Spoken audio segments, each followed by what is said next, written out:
Hello, YouTube. Just waiting for TikTok now. Um, okay. I've had a weird day today. Okay, let's go.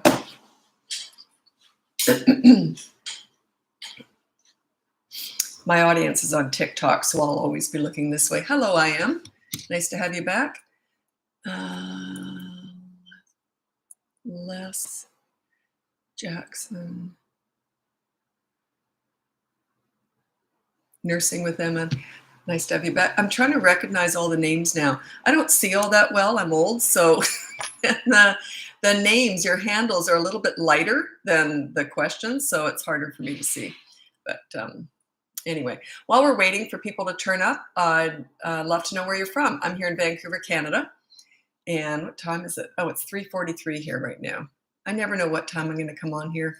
I've been thinking about maybe scheduling at least one per week, so that people can maybe, see if they can turn up. I'm not sure yet.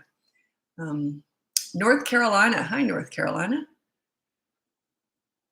So where are you from?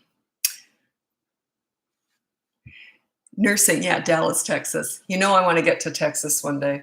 I don't know why it's calling to me. I kind of look up like adopting another dog, and there's one right now that's in Texas. God, it's cute. Little old, decrepit looking, little shriveled up little thing. That's what I love. I love adopting those little shriveled up dogs. They're really ugly ones that no one else wants. I love those. Okay, Albuquerque. Hi, Albuquerque. Wouldn't that be like no one who knows how to say that name would ever guess that? Albuquerque, I guess they'd say. Albuquerque. Okay. Massachusetts. Okay. Montreal. Hi, another Canadian. It was funny when I lived in Australia for about 20 years, and I was often mistaken for an American. And so I always felt that we're the same. Do you feel that way too? Like Americans and Canadians? I just always felt that we're the same. Yeah. So I often used to say, yeah.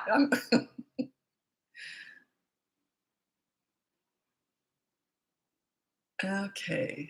St. Louis, Missouri. I guess MI would be Michigan. Missouri was the O on the end. Yeah, okay. I'm pretty good with all the states now. Okay, I got enough people to get going here. My name's Lisa. I'm a parenting coach. I've changed things around in my bio. If you click on the link, you'll see everything I've got to offer on there. Just makes it simpler. My daughter did that for me. She goes, Mom, you got to set this up so it's easier for people to find what they want. Anyway, so if you click on the link in there, and you'll see everything I've got to offer. Courses, coaching, one-on-one coaching, and the free behavior board. That's just scroll down to the bottom. That's where that is. So Spring Hill, Florida. Hi, Spring Hill. New Jersey. Hi, New Jersey. I never quite know where New Jersey is. I don't know why. I've got like this blank. I've looked it up many, many times.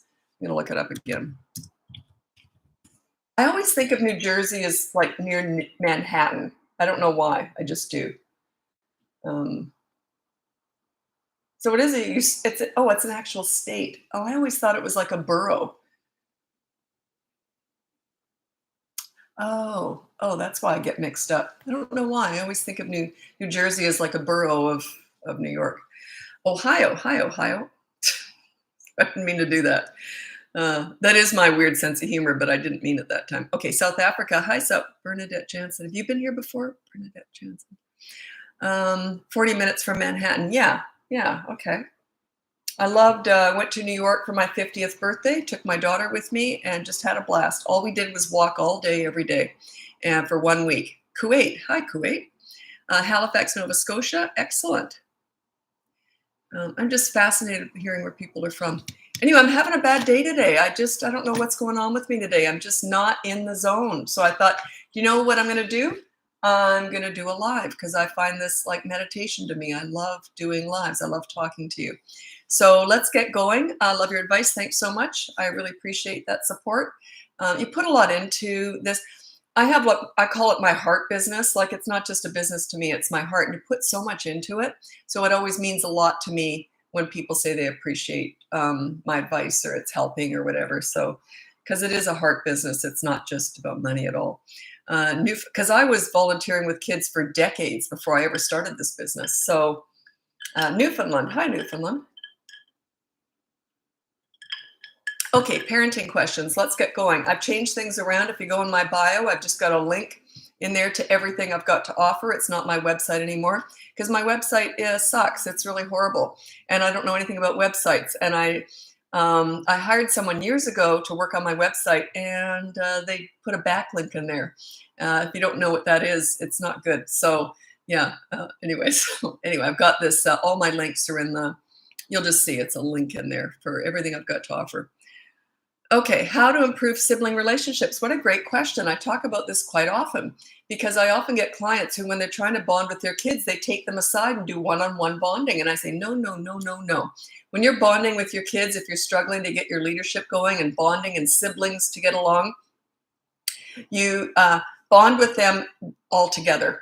Like you bond with them so they're all together. You don't just single each one out. You don't do the one-on-one stuff. That quality time with each kid, I'm kind of against that. It doesn't promote sibling unity and all that stuff. And when you're doing stuff with them, don't make it like competitive stuff, like games that one person can win, that one person's better at. Make it just silly stuff. You're all going to do something together. And but yeah, you bond with your kids together as a group, because that also encourages them to get along.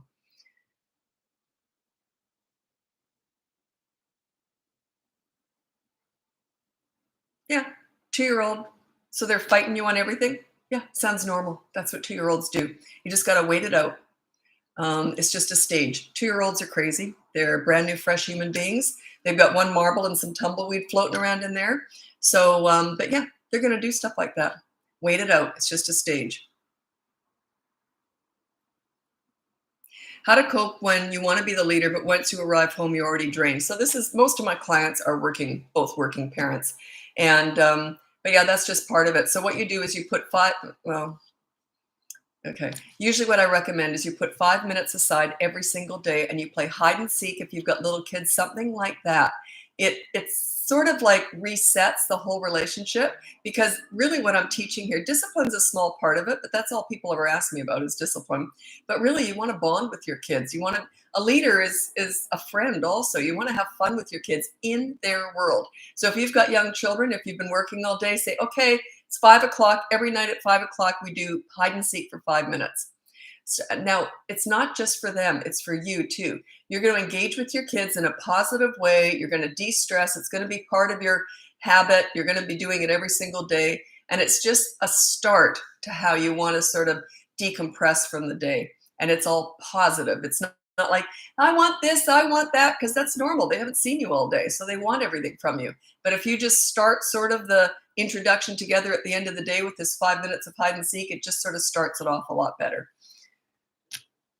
By the way, that's just one little millionth of an idea that I've got, and it's just one that a lot of clients say is a really good way to start the evening together. I have no idea what you're talking about.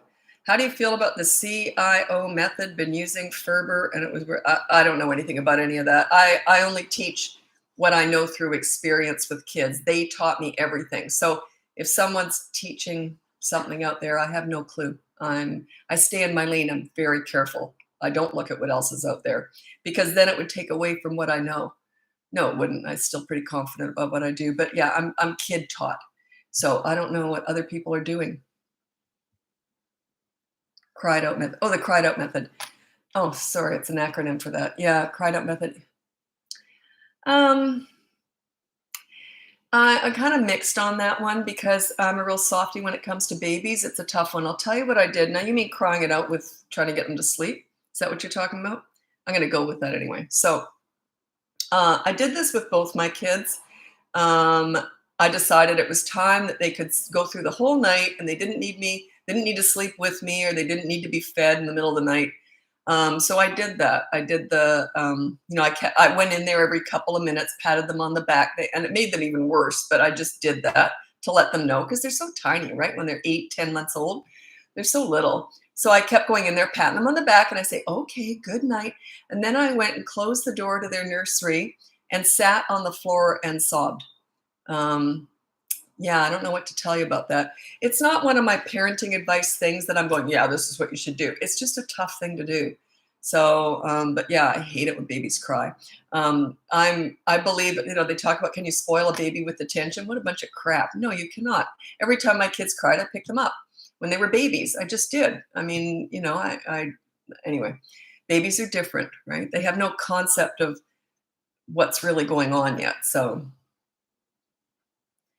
you said, I absolutely love your content. Thanks so much. That's why I do this all the time. I actually had a really bad day today, not for no reason in particular. Just every so often things pile on me and I just sort of think, oh God, am I going in the right direction? Am I doing everything you need? What should I be doing that you need? Sometimes I think, oh, I should be doing this and that.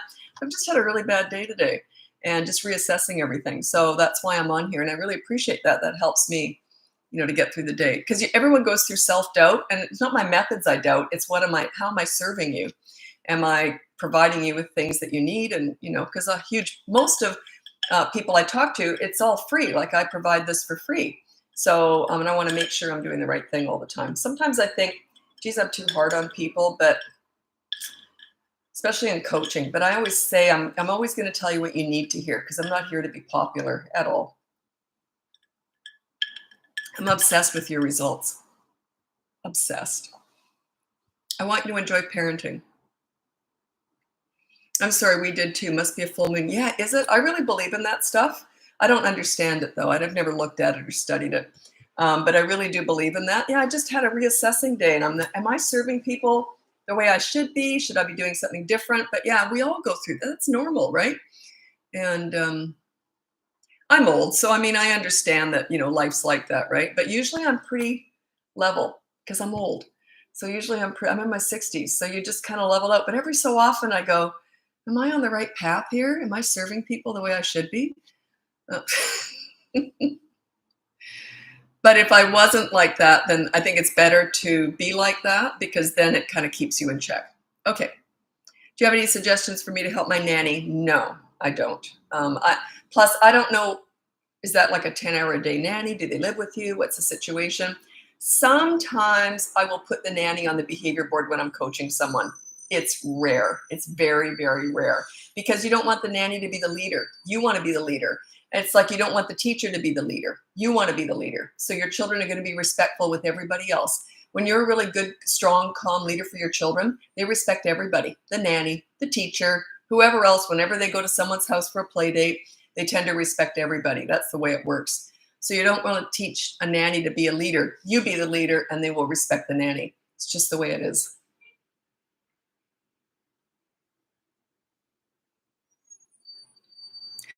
Okay. Please tell me how to get my middle to stop hitting and my 3-year-old to sleep alone. Okay, well, that's two different questions. The middle one, I actually have a course on. If you go on my link I've changed everything. It's not my website anymore. You can still go on my website and find it. But to make it easier for you, I've got a link in my bio right here, and it has a course on kids who hit. So that might be suitable for you. But the 3-year-old to sleep alone, that's the bedtime. Oh, sugar. I know I said I was going to get it out. And I was put on a deadline, and I didn't meet the deadline because the person who had that consequence for me forgot about it. So I let it slide. But yeah, my bedtime battles course, I'm going to have to get that done soon. That I got a new deadline. Just a second, I'm writing it down.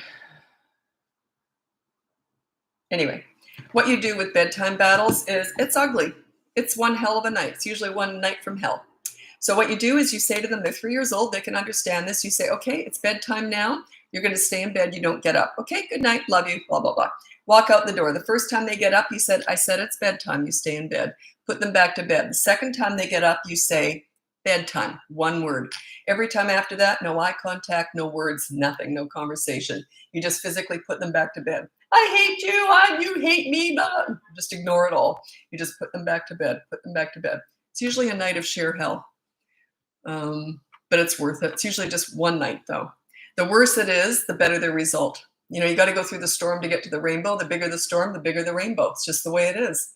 The bigger the scene, the bigger the lesson. It's just the way it is. Never be afraid of a scene or a tantrum or a fit or whatever. Never. I embrace those. Those are my opportunities to exercise my leadership.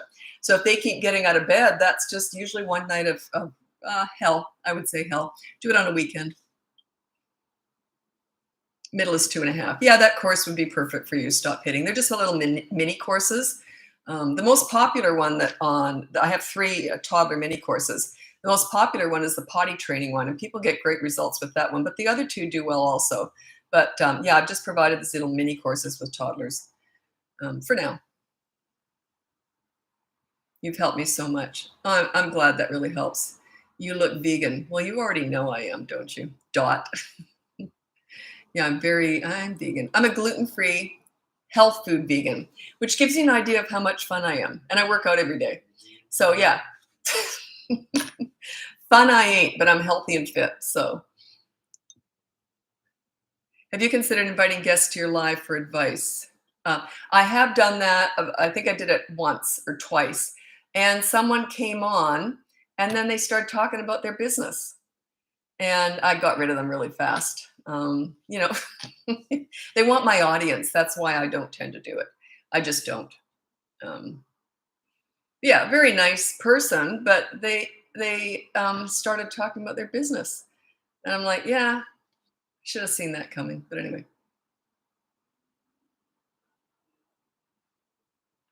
I think I'm going to take all your courses. The best one I've got out right now is that Calm Leadership course. If you have a 3 to a 12-year-old, it's 5 weeks. That's my best course right now. Okay. Ugh.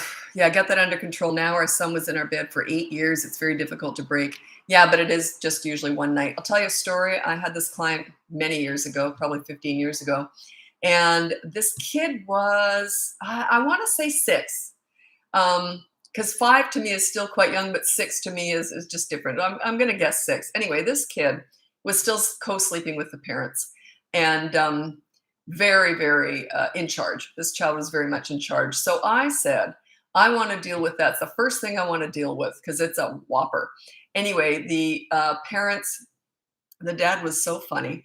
And he said, and they were just dreading it. They were dreading it, having to go through this, getting him in his own bed. Anyway, so we went through the bedtime battles. Well, the dad, and I said, look, this could go for hours because this kid was older. And I said, this could go for hours. It went till 5 o'clock in the morning. And this kid kept getting out of bed. It was a nightmare, an absolute nightmare. And the parents had actually started out with a bottle of wine because they thought, okay, a couple hours, we'll just have some wine. I'm not condoning this. I don't care one way or the other, but I'm not saying you have to drink to do this. But anyway, so then they ended up opening up another bottle. The dad and the mom stopped sort of drinking, but the dad kept going. Well, the dad was so pickled by about 3 or 4 in the morning, the mom had to take over. He was banging off the walls, trying to carry the kid back to bed. And he says, all I did all night was get drunk and curse you out. Darn that, Lisa. It's not the word he used. But anyway, and that kid never got up again. He said they just didn't believe that would work, but it was one night of sheer hell. The worse that night is, the more likely they are to never get up again. Anyway, the kid was like 6, never was one night of sheer hell and one heck of a hangover, evidently. How much is it? The course, that's $197 and it's 5 weeks. There's no group coaching in that. That's the same course that I had group coaching in. That filled up, so I had to take, and then I thought, well, great, now people can't even sign up for another 5 weeks. You know what I mean? Like I thought, this is stupid. So I've taken the exact same course, taken out the group coaching, and it's $197 now. So it's 5 weeks. You can pace yourself however you want. It's summer, so things are different over summer. I understand that. Hello, Bernadette. Bernadine. Some of the names that I can't say it out loud, like I can't tell you, but some of the names that kids have these days are just so neat. Like really, you know what I noticed too is a lot of them are unisex. The name, like when I see the name of the children when I'm coaching, and then they have to fill out a questionnaire, and I see the name, I often don't know what it is. Like, is this a girl or a boy? Or I guess it doesn't matter. You know, everything's changed these days. But yeah, some of the names are really cool.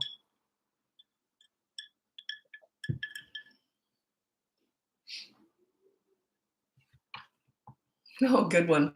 5-year-old is asking questions during a tantrum. Do you answer? Absolutely not. That's at 5 years old, pure manipulation. Anything to get you pulled into the tantrum with them. They're in the crazy zone. They're trying to pull you in. You stay on that high road. Don't go down to the low road with them. You stay on that high road, the calm road, completely ignore them. At 5 years old, they can absolutely, they understand. Pure manipulation. You hate me. Nobody loves me. Nobody. Now, if they're saying those kind of things when you're at Disneyland on a ride, then you might want to investigate. If they're only saying those things to pull you into a tantrum and get their own way, completely ignore it. By the way, if you go down to that crazy zone with them, they are winning and they know it. They know it. I'm totally in control here. That's exactly what's going on in their mind. Well, they're not probably thinking about it in those terms, but they get it. They're in charge. What to do with a 2-year-old that will only need about 5 to 6 things? Yeah, they're just going to do that, right? Just make sure. And what I did with my kids, and I'm not a nutritionist, so I can't really talk on this eloquently, but I'll just tell you what I did with my kids. I'm really into healthy food, so we just didn't have junk in the house. We just didn't. So they always had the choice. You can have this healthy food or that healthy food. So that's why food was never really an issue. My son in particular was very fussy, but I kind of cooked around what they liked. So I kind of catered to that because I respect that. I respect that their taste buds are extremely sensitive. And they only had the choice of this healthy food or that healthy food. So, and everything with a 2-year-old, they're just crazy at that age. They don't make any sense. Everything's a stage. But fussy eating is something I did cater to that. But my kids had a rule. Like there was no battles at the dinner because I just said you have to try everything, but only eat what you like. And they just learned. But everything that was on the table was healthy. So I didn't care what they were eating. But they had to have 3 vegetables a day. As they got older, they had to have 3 vegetables. So it was usually carrots, broccoli, and cauliflower every single night. That was on their plate. But those were the vegetables they liked. Like they didn't like peas or corn. I think they ended up liking corn. But, I made them keep trying stuff. So they had to try stuff. I don't give step parenting advice. I only give advice to parents and guardians. Because if I give you advice and the parent doesn't like it, then it's no good, right? But in coaching, I deal a lot with step parents and blended families, co-parenting, all that kind of stuff. That's more of a specialty. Like I need to know exactly your situation and I need to have a parent in on the session.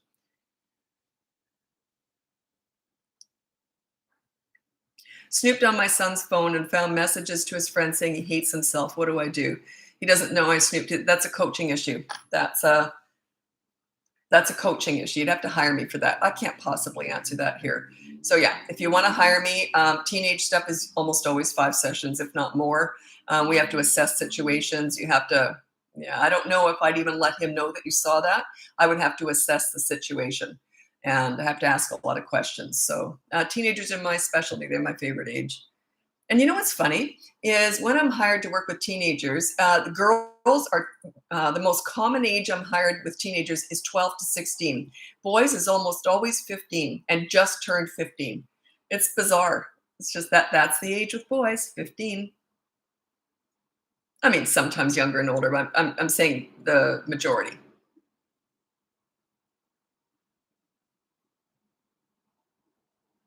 And why did you snoop on his phone? You were probably already suspecting something was going on. Am I right? I would want to know why you did that in the first place. You must have been worried.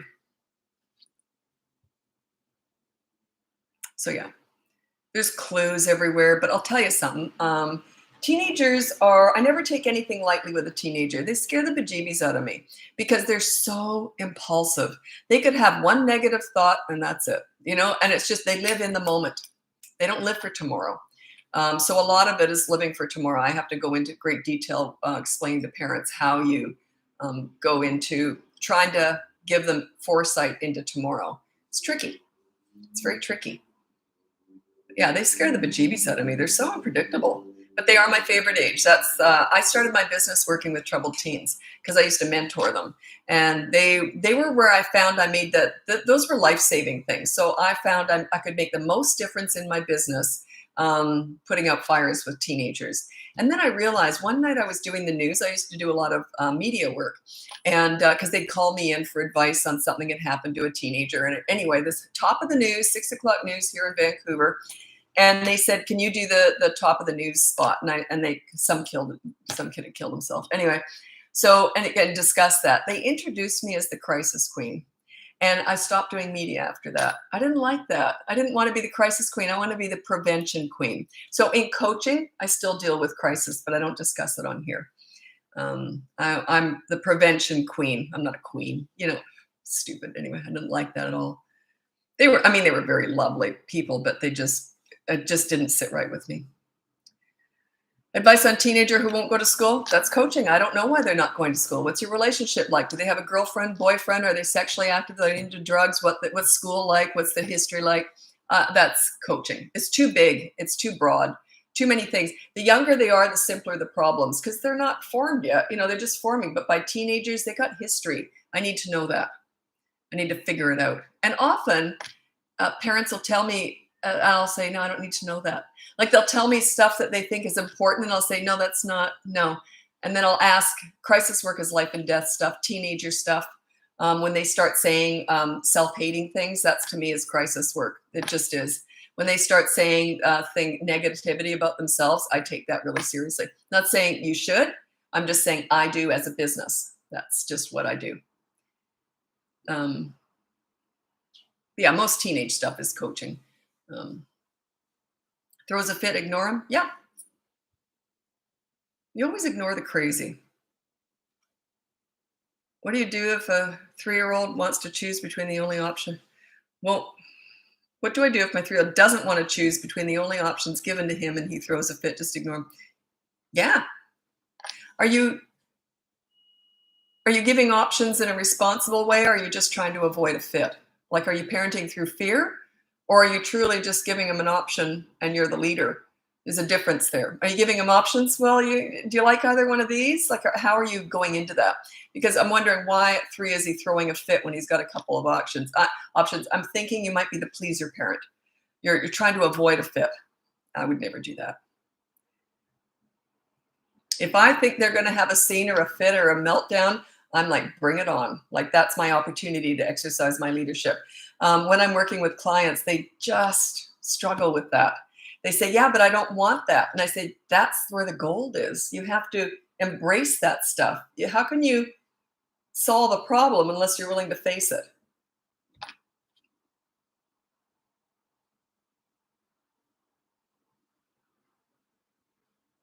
How do you deal with negative self-thought in a 5-year-old? I don't know what you mean by that. Negative self-thought in a 5-year-old. What do you mean by that? They must be talking about it, or how do you know that? You see what I mean?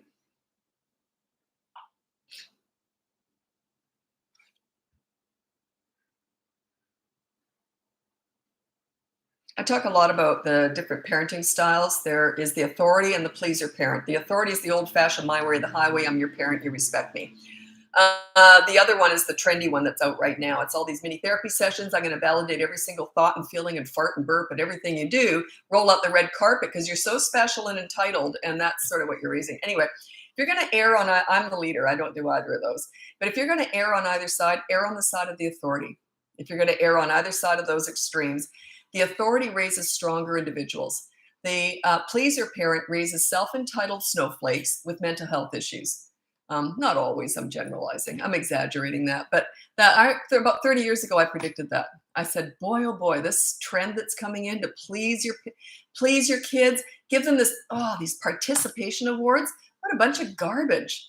I just stepped, as an adult, I just stepped on a bus. Where's my award? It's this entitlement crap. It just became trendy. And I said 30 years ago, boy, those young people are going to be so spoiled and so messed up and so weak. Just weak, mentally weak.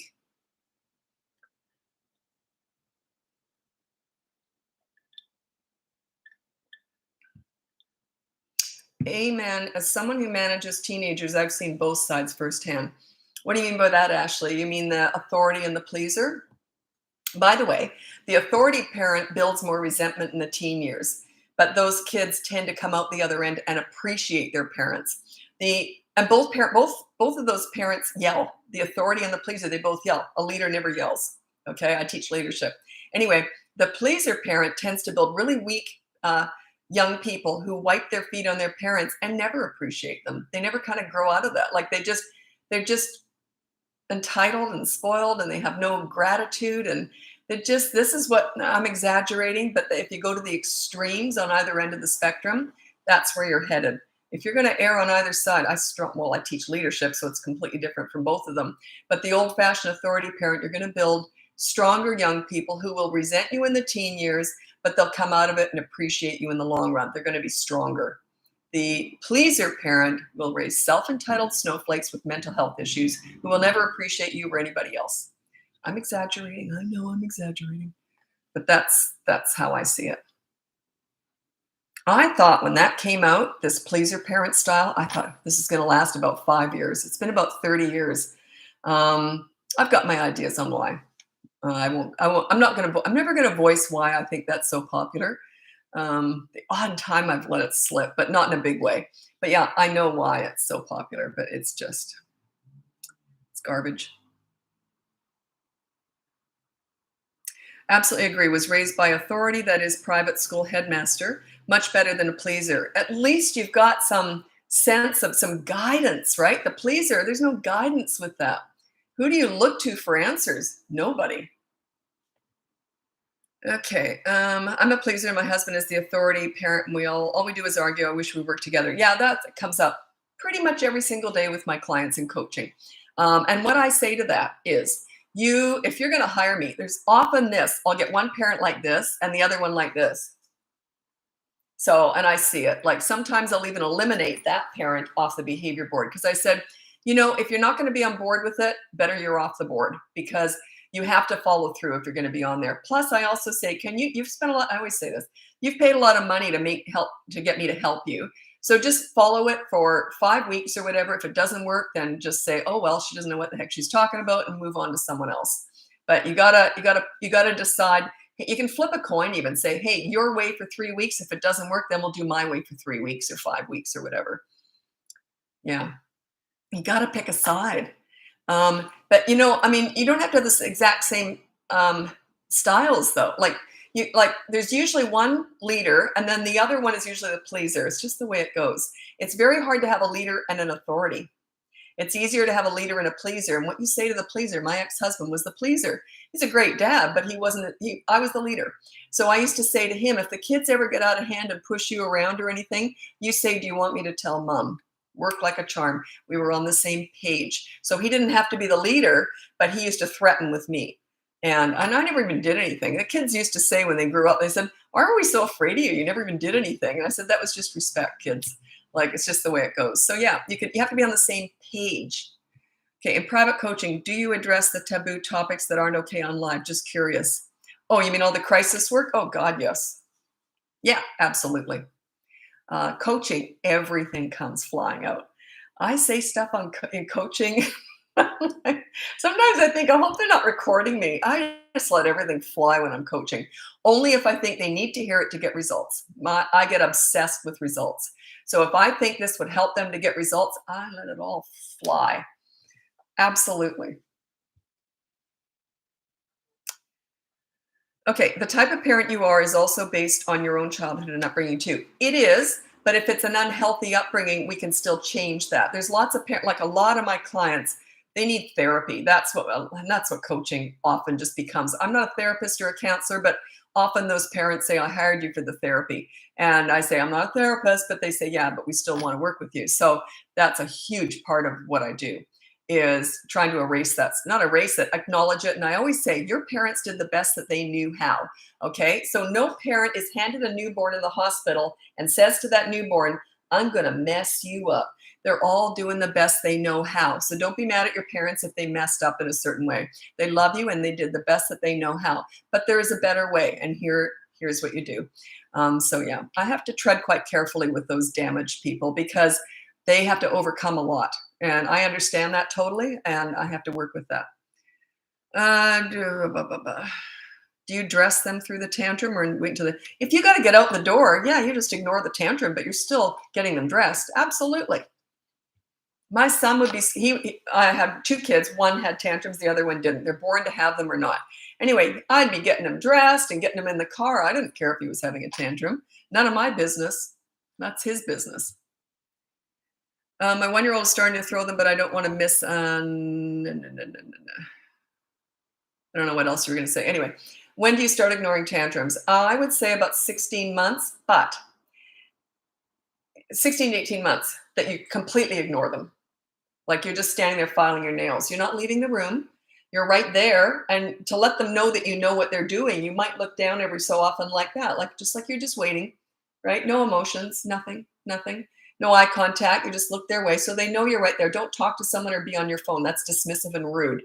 They're going through stuff. So you want to be there. You want to be a presence. You are modeling calm behavior. They're going to eventually learn, hey, wait, as soon as she's never going to reward the crazy, but as soon as I calm down, all of a sudden, do you want to go to the park?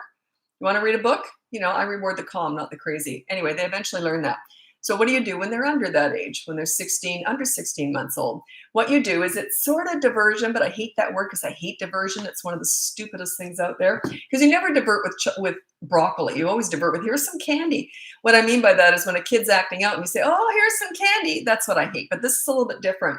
When you've got a child under about 16 months old and they're having a tantrum, you do ignore the tantrum, but here's what you do. You take one of their favorite books and you go sit on the couch or somewhere and you just start reading out loud to yourself. Do not look at them. Don't talk to them or look at them. Oh, and the fox jumped over the fence and what happened next? And oh my, and they might be grabbing at you and yeah, and then the fox did. You see how I'm just in my own zone? They'll eventually stop tantruming, crawl into your lap, and next thing you know, you're reading a book together. That's the idea. It doesn't always work out that easily, but that's the idea. So yeah, they're just too little to completely ignore. I have two kids. 2-year-old keeps hitting my 4-month-old. You can't train a 2-year-old not to hit a baby, but what you do is you just have to completely supervise constantly. Sorry about that, but that's just the way it is. I had a friend years ago. Her little boys were 2 years old, both very gentle little boys. And they weren't the type of boys that would defend themselves. Other kids would hit them and they wouldn't even hit back. They were just really passive, gentle little boys. So we were shocked at this. She had a new baby and her son realized this kid was not going. This kid was staying. Picked up, she wasn't supervising the newborn because she had this passive little boy. She didn't think anything of it. He picked up the newborn, threw it on the floor. So yeah, supervision. Don't expect too much from a 2-year-old. You can't explain to them that the baby is delicate. 2-year-olds will bang their head on the floor when they get mad. I mean, how can they possibly understand that a newborn or a baby is delicate? Don't expect too much from them. And that's the thing is you've got to be a leader with children, you have to understand them. I can pretty much put myself in any age group and understand the child. That I think it's almost kind of a gift or just experience. I've been studying kids since I was 11 years old, since I was probably a baby, actually. I was always trying to figure out kids, always. I just found them fascinating because they are the raw us. They are before we get habits and experience in life. They are raw. They are what life's all about. They see everything through non-biased eyes. And I always found them fascinating and I always found them easy to figure out. So anyway, but yeah, 2-year-old, how can they possibly understand that baby might die? And what does death mean anyway? They don't understand that, right? So if they throw it on the floor, they're like, good, maybe we'll get rid of it. That's all they're thinking.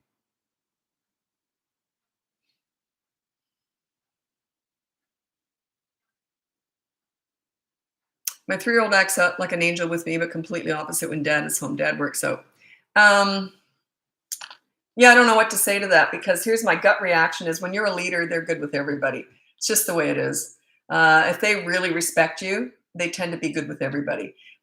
By about the age 3.5 to 3 3/4, it really kicks in. I call it the leadership umbrella. When you're a really good leader, they carry that umbrella, your leadership umbrella everywhere. If they really respect you, like really respect you, they tend to respect everybody. So think about it that way. Just work on your leadership skills and they should respect dad too. Um,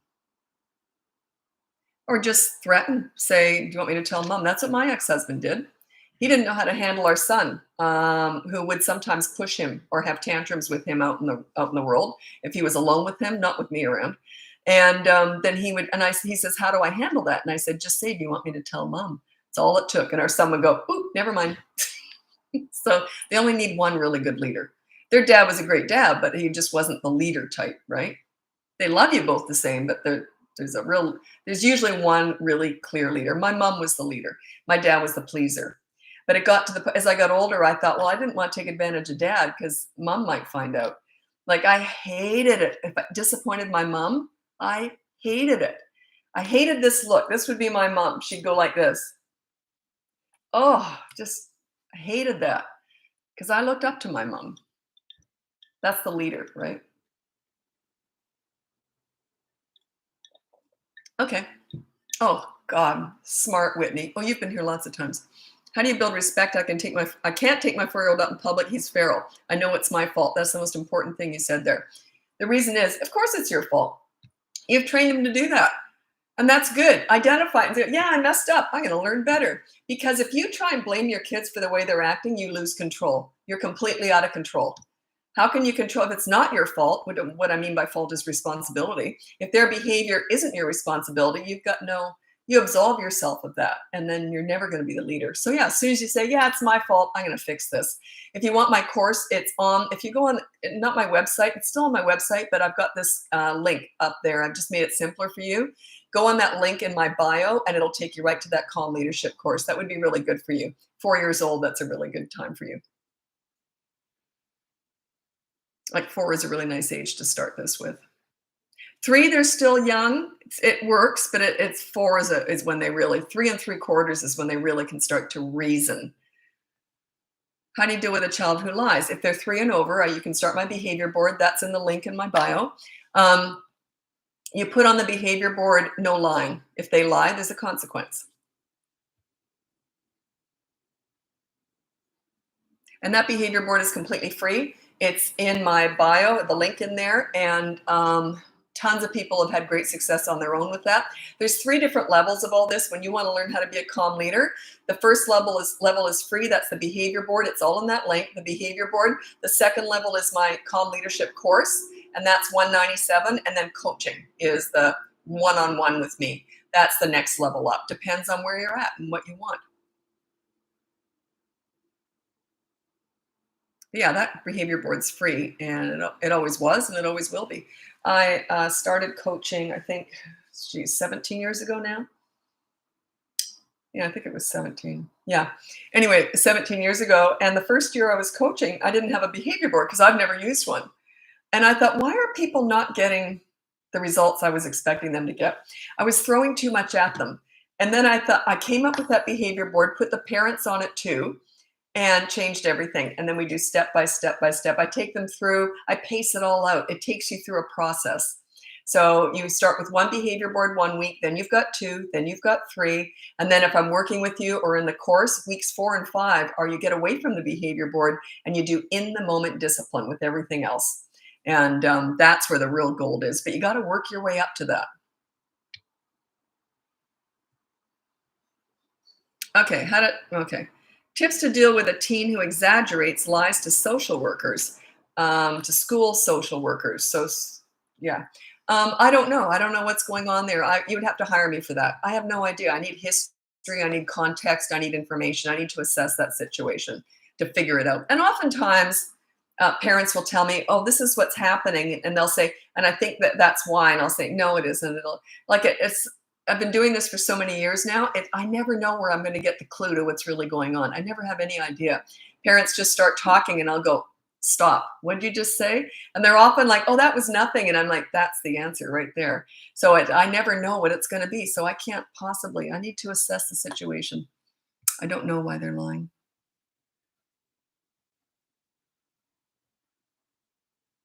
It's often they lie in self-defense to protect themselves too. They're not always just lying to get away with stuff. So I don't know what's going on there. Oh, I don't teach teachers or anything. A huge portion of my clients are teachers, um, principals, social workers, school counselors, child psychologists, people with child development degrees. Parenting's different. So I couldn't teach. I couldn't be a child psychologist. I couldn't do any of that. But I know parenting. That's my specialty. I stay in my lane. So I don't teach anyone. Like they hire me to work with their kids because they say, "Boy, I can handle a whole class full of kids, but my own kids are running, circles around me." I say that's because it's personal. It's different. It's just different. Um, Oh, I know what I was going to say. The only people that I've never been hired by, unless they are and they didn't tell me, is youth workers. That's people who work with troubled teenagers. If you can get respect, that's my specialty. I used to mentor troubled teens. If you can get respect from a troubled teen, you probably don't need my help. Like they are the PhD in all this stuff. If you can get respect from a troubled teenager, you probably don't need my help. Because they taught me more about life than anyone else ever has. They taught me more about being vulnerable and calm and patient and compassionate than anyone else I've ever dealt with in my whole life. Yeah, they were like a gift, and they're the ones who told me to do this. They said, "You got to teach this stuff, Lisa, because no one's ever talked to them like I did." And they're the ones who told me to start this. And they used to say, "You're always busting brats." That's why it's called Bratbusters. And then I thought, humor is a big part of all this too. If you can't laugh at sometimes, I don't want to really deal with you because you got to have a sense of humor. If you don't have a sense of humor with parenting, you're really going to struggle. So that's why I thought if people don't see the humor in the name Bratbusters, I'm not going to be for them. Sometimes, often I'm working with parents and they'll be telling me these rotten things their kids are doing, and I'm laughing, and they're going, "Why are you laughing?" And I go, "Kids are funny. They're just fun. Think about it. What if an adult did that?" And then they get it. You got to be able to laugh stuff off sometimes. It's a good stress release, right? Okay. Okay. Toddler throwing things during a tantrum. It's my goal this week, and I'm struggling. I actually have a tantrum course. It's linked in my bio. It's that link, and it has all my courses on there. And there's two different courses that seem like they might be similar, but they're not at all. One is toddler tantrums, and the other one is toddlers who are bite, hit, etc. When they're not having a tantrum. When they're having a tantrum, they're just nuts anyway. So it's all explained in there. You just restrain them. You always restrain a violent child unless they're older. That's different, okay? Unless you can't physically restrain them easily, because you don't want to have a wrestling match with a 9-year-old, right? So, but yeah, you just restrain them, but you don't look at them or talk to them. If they're having a tantrum and they get violent, you don't look at them or talk to them, but you just hold them, just hold them and look away. Just pretend you don't even know they're there. But yeah, you got to restrain them if they're violent, right? And oftentimes I talk about ignoring, and people will say, "Yeah, easy enough to say, but what if they're banging their head on the floor?" Obviously, you restrain them. Like as if you're going to, when I say ignore a tantrum, I don't mean to ignore the fact they're going to give themselves a concussion and go into a coma. Obviously, you don't just allow that, right? I'm starting to wonder if my 5-year-old has ADD or just attention deficit disorder or just has a bad attitude. How do you tell? I don't know. I'm not a doctor. But here's what I'm going to tell you is it doesn't matter to me. When I'm working with kids, those are all the kids I work with. Not once was I ever handed a kid and anyone said to me, "Here's an easy one for you, Lisa." They always said, "Good luck with this one, Lisa." So yeah, they were all alphabet kids. They all had acronyms after their name: WXYZ, ADD, ODHD, ADHD, whatever. They all had acronyms after their name. It's all the same stuff. So, and I don't know why it's so important for parents to put a label on their kids. As soon as the kids act out, they want to label them. I'm suggesting that set up your leadership skills, and then if they're still acting out, then you might want to look into something. But if you know you're a calm, strong leader and they're still difficult, then I would look into it. But the first place I would go would be me. I would set myself up as a strong, calm leader for sure. Because those are all the kids I worked with. I was able to get respect from all those hundreds of kids. Was it them or me? They were all ADHD, WXYZ. They were all acronym kids. I call them alphabet kids. All of them, pretty much all of them, except the ones who were abused. They weren't necessarily.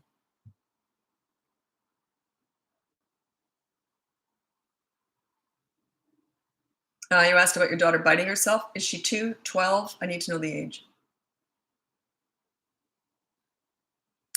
Most parenting issues are start and end with you. What I mean by that is when your kids are acting out, if you're a calm leader, most issues aren't an issue. Um, you know, yeah, I won't go on about that, but yeah, yeah, I won't go on about that. But yeah, always, if your kids are acting out, never try and find what's wrong with them. Look in a mirror first and say, "Am I a leader here? You know what? I'll set myself up as a leader first, and then we'll see how they're doing." Parents are so quick to blame their kids and look for problems with their kids instead of looking in a mirror. I just don't get that. Like when I was working with kids, even I saw them like 1 hour a week, and if they acted out, I think, "What am I doing wrong?" I was just their mentor, And I'd still look in the mirror. I still think, what am I doing? What am I missing here? What am I doing wrong? I never blame the kid. I always blame, because they're just kids. They're usually just victims of parenting 99.99999% of the time.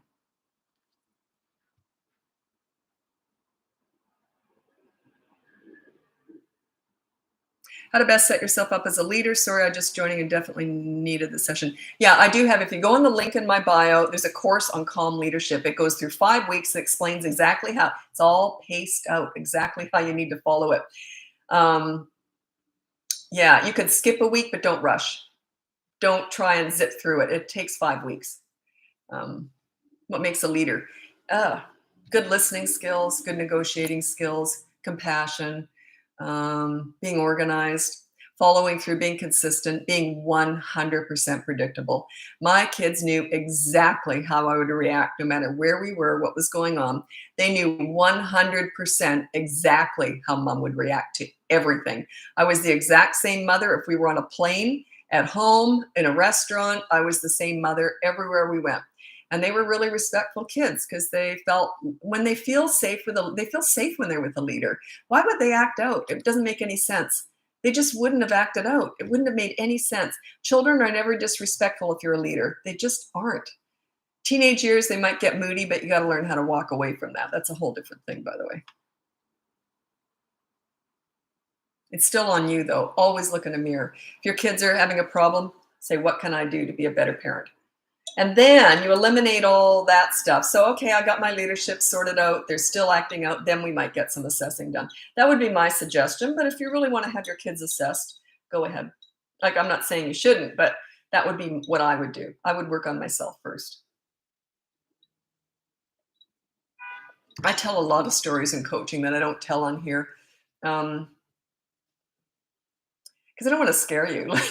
Some of the stuff depends on who I'm talking to and what's going on. But some of the stuff I've done with working with kids, it's amazing how no matter what they've got going on in their own life, like with ODD or WXYZ, whatever, it all goes back to parenting. All of it. Your children's basic nature and basic personality, they're born with. Their behavior, that's on you. Their behavior is a direct result, 100% of your parenting. Their behavior is what I'm talking about. You don't want obedient little soldiers. You want to bring out the best in your kids who make good choices. Yeah. But they're never disrespectful when you're a leader. They just aren't. They'd be embarrassed to just, it would be embarrassing to them to be disrespectful to a leader. It would just be embarrassing.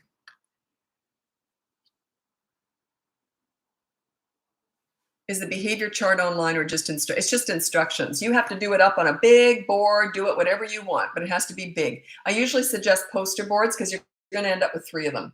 So side by side.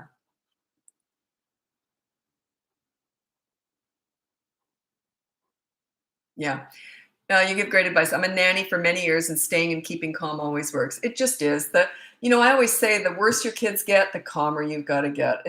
Because discipline is all about being calm, and because if they're like, it's like a business transaction. Like, I was a crazy mother. I just was, and my kids didn't need discipline because I got their respect when they were tiny, so they didn't get disciplined ever. So because it was mutual respect. I respected them too. If I messed up, they got to punish me too, for sure. And but yeah, if I had other kids around or something and I had to discipline, I was a crazy, goofy mother, but that was when that personality disappeared very quickly. I go, didn't like that. Here's what we're going to do. And they were like shocked by that when I was working with kids, because I completely turned my personality around. It was like goofy, fun, all friendly, best friends. And then if they did something rude or cheeky, I'd say, didn't like that. I'll tell you what we're going to do. We're just going to take 30 seconds here.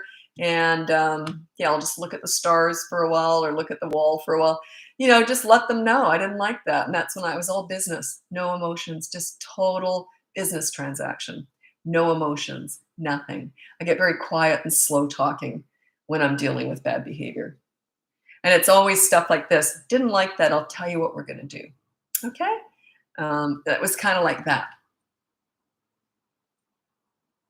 Oh, I need advice on toddler being upset when dropping off at daycare. Dropping off at daycare? Nope.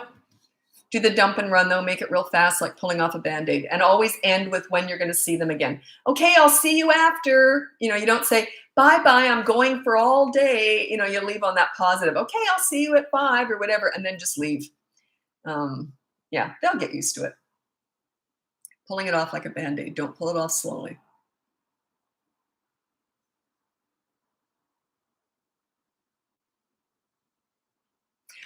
You'll notice I've got a new link in my bio up there, and it just has it all in bullet point form, everything I've got to offer on there. The free behavior board, the courses, and the coaching, it's all on there. Just makes it easier for you. My website's horrible, and I know it is. But anyway, rather than have that all changed, I've just got this bullet point form of everything that I've got to offer that would help you. It goes from free right up to coaching, and there's a course in between there. It's like 3 different stages of help if you want it. The behavior board's free. The course is the middle one, and then the private coaching one-on-one with me, that's the highest level. That's if you're really struggling, and usually it's teenagers, it's usually coaching. And that course is from 3 to 12 years old.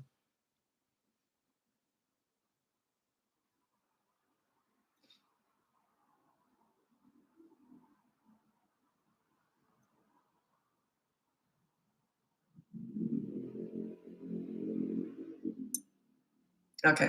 So when they're biting themselves, anything that's violent while they're having a tantrum, they might be throwing things, hurting other people, biting them, hurting themselves, you restrain them. So if they're like really little, like maybe 2 or under 2, you pick them up facing away from you though, and you just put your hand on the back of their head so they can't headbutt you in that position. If they're older and they're not that easy to pick up, you just hold them here and down, their shoulders to your hip, you're both facing forward. It's harder for them to bite, headbutt, and kick you in that position. You're not looking at them or talking to them, though. You're just restraining. What was it someone said the other day about that? They didn't like that. They said, isn't that attention? No, it's keeping them safe. So, yeah, you don't just let them go off and bang their head on a wall, right? You know what I'm saying? Like, yeah, someone said they didn't like that. And I thought, oh, okay, fine.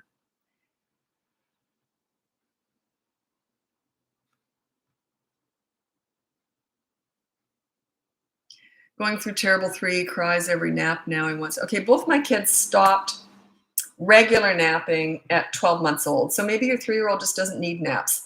And it's going to be an adjustment where he does look sleepy for a while, but then he just will go to bed earlier and usually stay in bed longer at night. So I would suggest perhaps he's just doesn't want to nap anymore. Maybe he just doesn't need it. Might be a rough week adjusting him. You could just cut the naps in half too. Like I do have clients who say, well, they sleep. I had a client who their kid was 3 or older. They had 2 naps a day, and each nap was like 3 hours long or something. It was unbelievable. Then they couldn't figure out why the kid was up all night. So I said, let's cut down those naps. They can have 1 nap, and it can be 2 hours. And then we whittled it down. So then the kid ended up sleeping 12 hours at night. It was a kid who needed a lot of sleep, but they were getting like half of their sleep during the day. So anyway, so yeah. Any tips on poor body language, especially in sport? Any tips on poor body language in sport? I don't know what you mean by poor body language. What does that mean? Huh.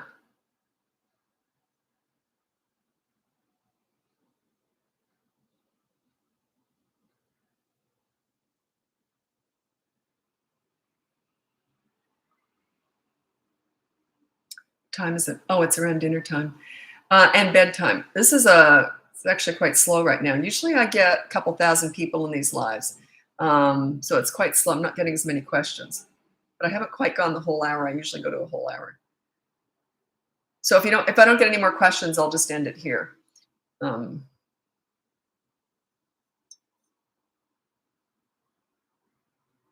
oh, back chat. Yeah, that's a good one. That comes up a lot. Attitude, back chat, sass, back chat, sass. Um, I don't address that. I just don't. There's no point. Uh, it's just a tell. It just means they don't respect you. So you've got to work on your leadership skills. So once you're a leader, they don't sass you at all. It just doesn't happen. It's a tell. I always say, look at it this way. They're begging you for leadership. So work on your leadership skills. They do not backtalk a leader. It would be embarrassing. It would be like the most, I would say the most, the other role that I consider closest to what I teach, my style, would be a really good sports coach. The kids love them. They're like buddies with them. The kids have fun with them. The coach just makes them feel good about themselves. But if they break a rule, hey, you're on the bench for an inning now. You see, they deal with the bad behavior, but they treat the kids like they're gold.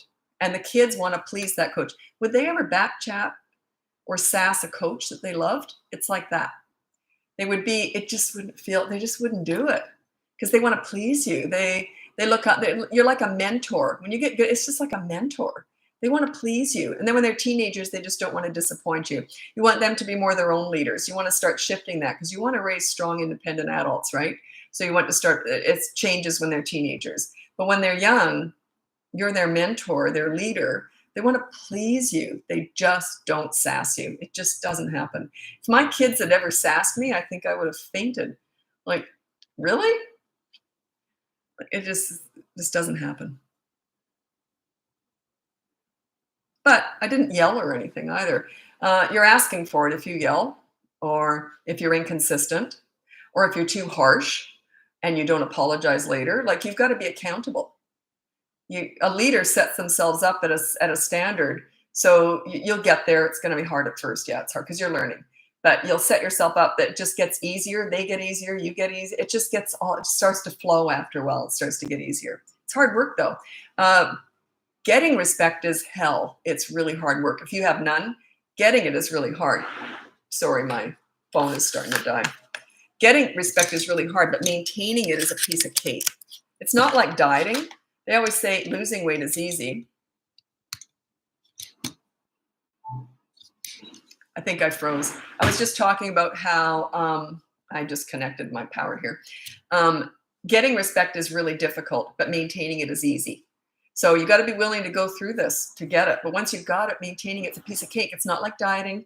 With dieting, it's almost easier to lose weight than to maintain it throughout the years. It's different with this. When you get respect, it's hard to get it. But once you've got it, it's easy to maintain.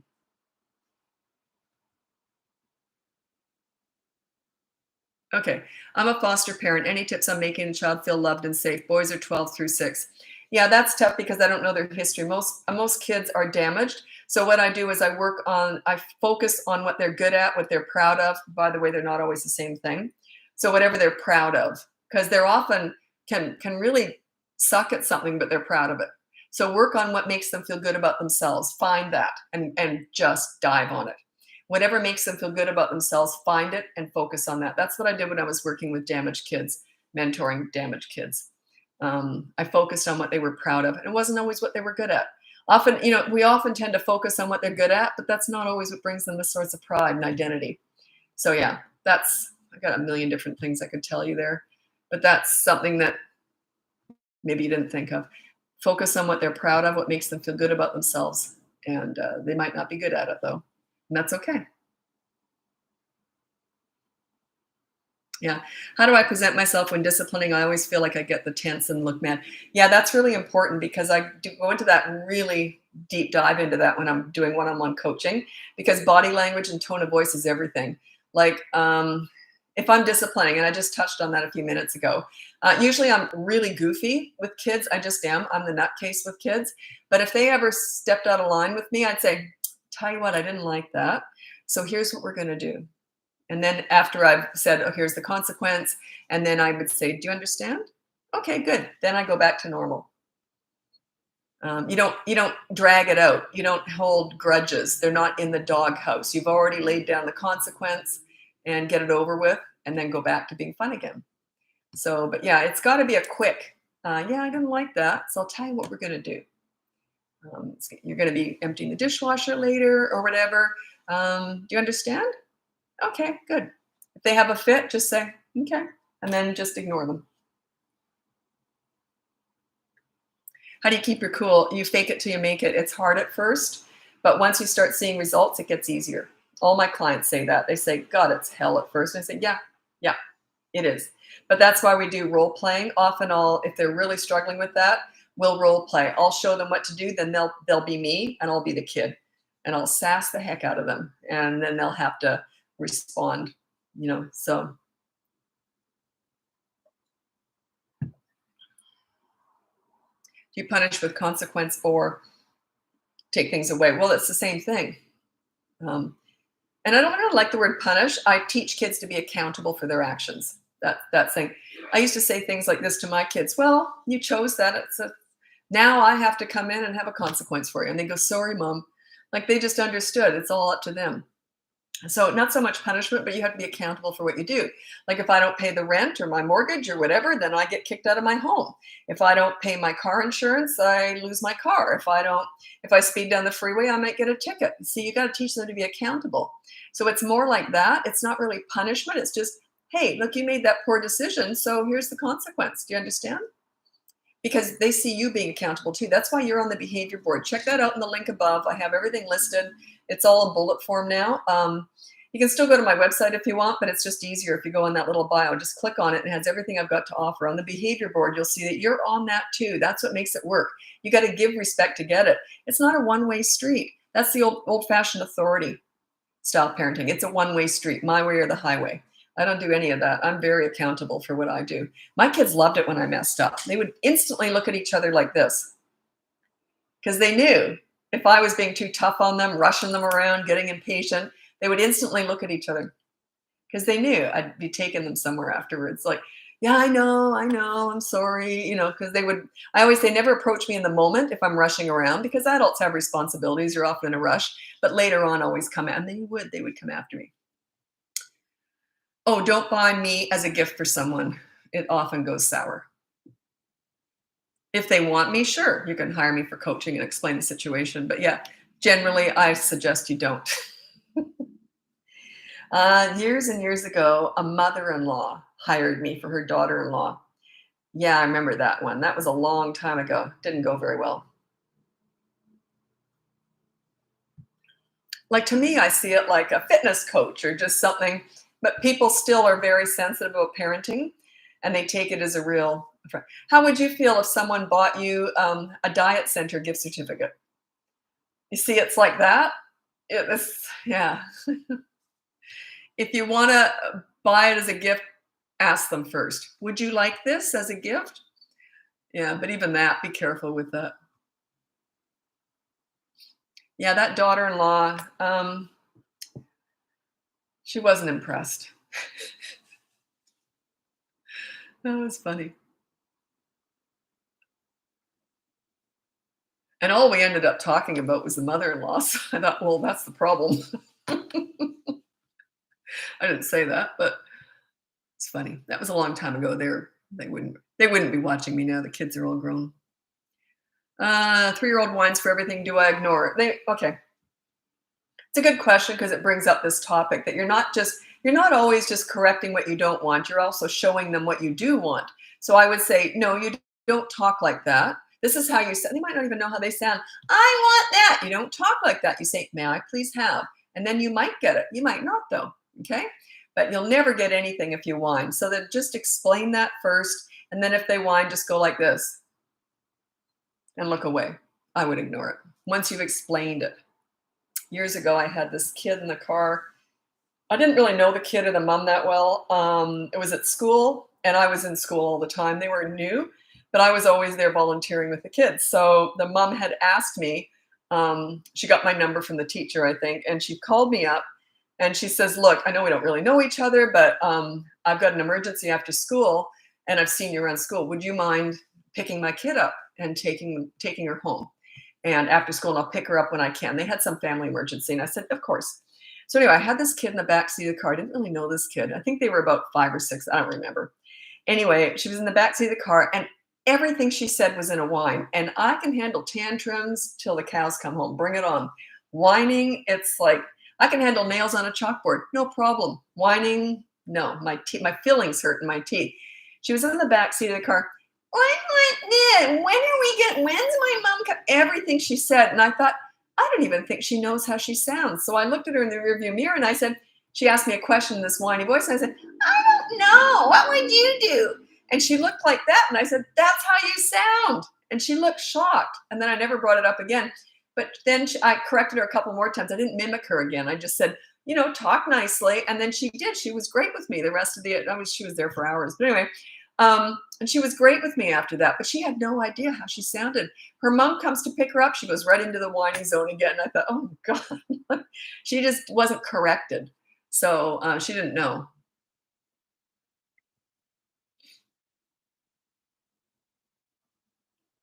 3-year-old tattles on his brothers, 3 and 7. So you got twin, and then okay. Do I ignore it? I want to stop. That depends. I don't know why they're tattling. Generally, I'd say, look, unless they're 3, they might not understand this, but explain it in a 3-year-old's language. I used to say to my kids, I don't want to hear it unless there's a bone sticking out of the skin or there's an artery spurting blood. Like, in other words, don't bother me with menial stuff. So they learned. And then I would usually, if they're like when I had other kids around usually, and then I would sort of have a consequence for the tattler. Like once I'd explained that, um,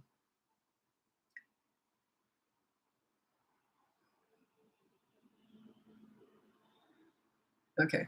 18-month-old hitting and kicking. If you go on my bio, I have a whole course on that. Toddlers who hit, bite, etc.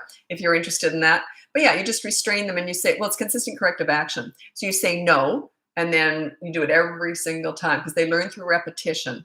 But yeah, they don't all do that. We're born with certain tendencies. There's 3 things that little kids are born with, and they don't do it if they're not. One is tantrums. One is hitting or any kind of violence. Some little kids just are more violent than others. And then climbing. Those are 3 very distinct things that some kids have or they don't, and they're born with them. So it's up to you to sort of train them out of that stuff. The only thing my kids had with my son had tantrums. Neither of them were aggressive in any way or were climbers, thank God. And only my son had tantrums, but they're born to do that. So it's up to you to just train them out of that, right? Takes time. You sound like a nurse. Oh gosh, no. Oh, actually, I probably could be a nurse. I don't mind blood and guts. I just can't stand vomit, and that's a part of it. So yeah, um, when I say I could be a nurse, not because I have any training, but I think emotionally, mentally, I think I could probably handle it.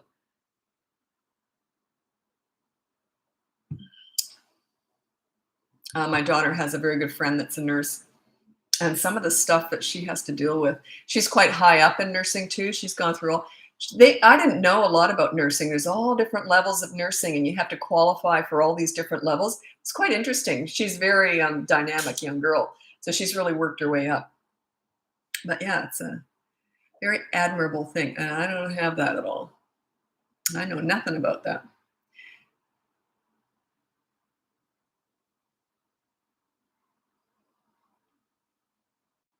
Okay. Actually, I have to get, oh, it's been an hour and 12 minutes now. I actually have to get going. If you go on my bio in there, I have a link and it directly links everything that I've got to offer in there. So you can download my free behavior board, buy one of my courses, or hire me for coaching. It's just been made easier for you in this link that I've got in my bio. Anyway, you can check that out. The behavior board's free and it always will be, always was. And but I strongly suggest that if you are thinking about getting the course or hiring me, don't do the behavior board on your own first. If you're really struggling and you don't think you can make it work on your own, it's just you get better results if you haven't done it and the kids have seen you fail at it. But if I'm working with you one-on-one, I like that because I can use that to our advantage. But if you're doing it on your own, you don't want to do that. So you pick a rule, pick a battle. I call them battles. Pick a battle you know you can win if you're going to do it on your own. If not, if you don't think you can win any, probably just hire me if you can do that. Anyway, I got to get going. Thanks so much for joining, and I'll be back again tomorrow, hopefully. Take care. Oh, by the way, those gifter badges, there is some money in TikTok. I've been on here now for a year and a half, and my daughter and I were talking about this last night. People keep giving me gifter badges, and I said, there's no money in TikTok in Canada. So I have like $200 in here. So I was shocked at that. I thought I had 11 cents, but the reason why I thought I had 11 cents was I got a gift for 11 cents. So it all adds up. Thanks so much for that. But what I might just do is I'll collect that up one day and then donate it somewhere or whatever. But anyway, thanks so much for that. I really appreciate that. That's just a sign of appreciation, which when you do what you love, that means a lot. Anyway, thanks so much. Yeah, it was like $200. I'm like, oh, wow. I'm not going to retire on that, but I really appreciate that. And I don't think I'll ever cash it. I think I'll just donate it somewhere one day. I don't know. Anyway, okay, thanks so much for that. And I have that new link in my bio. It just has everything bullet form to make it easier for you. So we'll talk again tomorrow. Bye now.